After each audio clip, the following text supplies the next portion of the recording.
जय हिंद दोस्तों, कैसे हैं आप सारे। आपका स्वागत है आपके अपने परिवार जीने सिट्टी पर। तो आज हम सीखने वाले हैं बहुपद के कुछ महत्वपूर्ण में बहुपद की बेसिक सीखने वाले हैं, है ना, जो कि यूपी बोर्ड क्लास 10 के मैथ में आते भी हैं, है ना। इसके से 2-3 नंबर इससे पूछ ले जाते हैं। जैसे बोलते हैं चर और अचर पहचानो। उसमें बहुपद की घात सबसे ज़्यादा जो यूपी बोर्ड में पूछते हैं, बहुपद की घात और गुणांक पूछते हैं कि बताइए बहुपद की घात और गुणांक क्या है।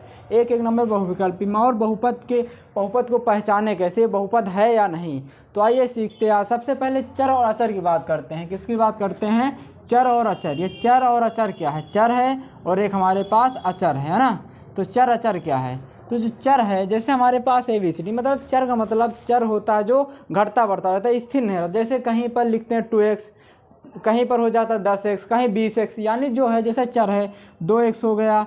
अब x ये भी x है, पर देखो कितना, ये 2 है, ये 4 है। जो अचर होता है स्थिर रहता है। जैसे मैंने 2 लिख दिया, अब 2 के तुम और क्या लिख सकते हो? नहीं लिख सकते ना, 2 ही रहेगा। जैसे 5 लिख दिया, यहाँ पर 5 हो गया, जैसे 8 लिख दिए। यानी जो गिनती है, यानी जो केवल गिनती है ना, हम गिनती पढ़ते हैं बचपन से 1 से 100, 200, 1000 जो भी है, जो केवल गिनती है उसे हम अचर कहते हैं। जिसके साथ गिनती के साथ ABCD या केवल ABCD के अक्षर कोई भी आ जाएं उसे हम चर पद कहते हैं। अब दूसरी बात है बहुपद की घात। तो पहले हम बहुपद लिखेंगे। बहुपद क्या होता है? बहुपद होता है हमारे पास, जैसे हमने ले लिया 3x² प्लस 5x प्लस 2, ये हमारे पास क्या है? बहुपद है ना। ये हमारे पास क्या हो गया? एक बहुपद हो गया।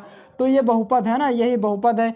तो अब इसकी घात, जैसे इसकी घात पहचानो तो इसमें हम देखना है x, यानी चर भी बताया मैंने। चर क्या होता है अभी बताया मैंने। x ABCD के जो अक्षर है इसमें क्या है? चर। ये 5 है, और ये जो चर की सबसे बड़ी घात होती है उसे ही बहुपद की घात कहते हैं। अब यहाँ पर देखो, चर की जो सबसे बड़ी घात क्या है हमारे पास?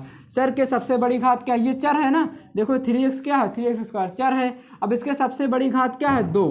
तो इस बहुपद की घात क्या हो जाएगी? यहाँ पर बहुपद की घात हमारे पास क्या आ जाएगी? यहाँ से हमारे पास आ जाएगी 2 क्या है? बहुपद की घात है ना। ये क्या है? बहुपद की, ये हमारे पास बहुपद की घात आ गई। जिसे दूसरा है हमारे पास, ले ली दूसरा बहुपद हम ले लिया 5x², हमारे पास हो गया 5x² प्लस 4, है ना। ये हमारे पास बहुपद, ये भी हमारे पास एक बहुपद है। अब इसमें अचर, ये कौन सा संख्या है? ये तो हमारे पास अचर हो गया ना। ये क्या है? अचर है। और ये क्या हमारे पास? ये चर पद है ना। कौन सा पद है? चर पद है ना। ये चर है। अब इसमें देखो सबसे बड़ी घात क्या है? सबसे बड़ी, यानी चर की घात कितनी है हमारे पास? 2 है। तो यही हो जाएगी हमारी बहुपद की घात। तो यहाँ घात कितनी हो गई इस बहुपद की? बहुपद की घात हो गई हमारे पास 2। अब उसके बाद आता है बहुपद का गुणांक। बहुपद का गुणांक क्या है? अब गुणांक का बहुपद में पूछते हैं, जैसे x² का गुणांक या x का गुणांक, है ना। x² का गुणांक या x का गुणांक। तो जैसे अब इसमें देखते हैं, इसी से हम निकालेंगे बहुपद का गुणांक। अब देखो यहाँ अगर मैंने क्वेश्चन में पूछ लिया कि x² का गुणांक बताओ, x² का गुणांक, तो गुणांक मतलब क्या होता है? दो जो उसके गुणे में लिखा है ना। देखो इसके गुणे में क्या लिखा है, यानी एक चीज़ और जानिएगा, जो ABCD और एक गिनती, इनके बीच, जैसे यहाँ पर मैंने लिख दिया 5 और ये गिनती है, और यहाँ पर मैंने लिख दिया A। अब इन दोनों के बीच में हमेशा किसका संबंध रहता है? गुणा का ना। किसका रहेगा? हमेशा गुणा का रहेगा। अब इसी तरह यहाँ देखते हैं, यहाँ क्वेश्चन पूछा, हमारे पास क्वेश्चन क्या हो गया कि x² का गुणांक बताओ, x² का गुणांक। इसमें जैसे इसमें पूछ लिया हमारे पास कि x² का गुणांक बताओ इसमें से। तो अब इसमें देखना x² के गुणे में क्या है? इसके गुणे में क्या लिखा हमारे पास? मैंने भी बताया ABCD और गिनती के बीच गुणा का संबंध होता है। तो यहाँ क्या है? x के स्क्वायर के गुणे में 3 है, तो यही हो जाएगा स्क्वायर गुणांक। क्या हो जाएगा इसमें? 3 हमारे ही हो जाएगा आंसर। जैसे इसमें पूछ लिया, इसमें यहाँ पर x² लिखा है, क्या लिखा है? x² लिखा है ना। तो यहाँ पर x² लिखा है। जैसे अब इसमें कहे कि x² का गुणांक, तो बताओ क्या होगा? अब x² के गुणे में क्या लिखा है?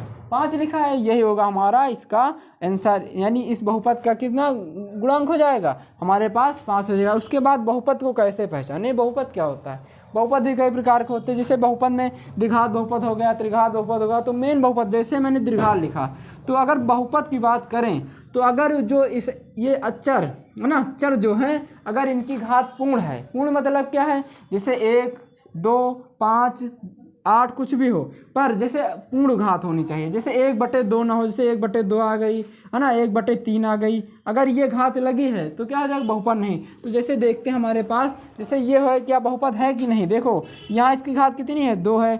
x की घात कितनी है? यहाँ x की घात नहीं तो 1 हो गई ना। तो अगर हमारे पास लिख दें एक बहुपद 2x² प्लस x प्लस 3, ये बहुपद है कि नहीं?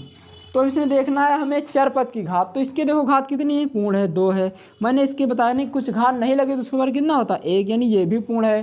तो ये क्या हमारा बहुपद है। अब दूसरा बताओ, जैसे यहाँ दूसरा x² 2x³ प्लस यहाँ पर हमने लिख दिया √2x + 3।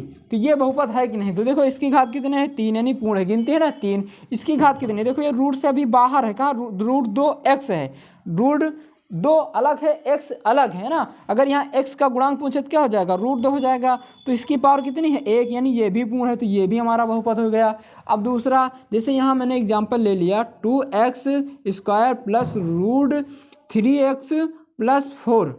अब देखो यहाँ इस अचर यानी जो अचर है, सॉरी चर की घात कितनी है, पूर्ण है, 2। यहाँ देखो यहाँ क्या है, ये रूट सब में लगा, देखो यहाँ पर केवल 2 में लगा था, यहाँ x के ऊपर भी घात लगी। अगर रूट के अंदर कोई संख्या है, जैसे रूट के अंदर x है, यानी इसे हम क्या लिख सकते हैं, x⁴ अभी मैंने बताया बहुपद कब होगा, जब जो चर है उसकी घात पूर्ण होनी चाहिए। ये पूर्ण घात नहीं है, 1/2 है ना, तो ये बहुपद हमारा नहीं होगा। तो ये हो गए हमारे बहुपद को पहचानने के नियम। और एक चीज़ इसमें और पूछता है बहुपद के पद, यानी कितने पदी है ये बहुपद। जैसे 1 पदी, 2 पदी, 3 पदी आपने पढ़ा होगा, तो वो कैसे पहचाने। जैसे इसमें देखो ये कै पदी है, तो यहाँ पर देखते इसमें कै पद, बस गिनना है और कुछ नहीं, बस गिनना है कितने हैं, 1 2 3। ये कितने पदी हो गया, ये 3 पदी हो गया। कितने पदी, 3 पद बहुपद है, कितना, 3 पद बहुपद है। अब इसमें देखो ये जैसे है हमारे पास, ये भी बहुपद है, मैंने लिखा, तो इसमें पद गिनो, 1 ये हो गया, ये वाला दूसरा, ये क्या होगा, द्विपद बहुपद हो गया। अब यहाँ आते हैं, ये भी 1 2 3, कितने पद हैं, 3 है ना, तो कितना हो जाएगा, 3 पद बहुपद हो जाएगा। तो जय हिंद दोस्तों, मिलते हैं किसी नेक्स्ट वीडियो में।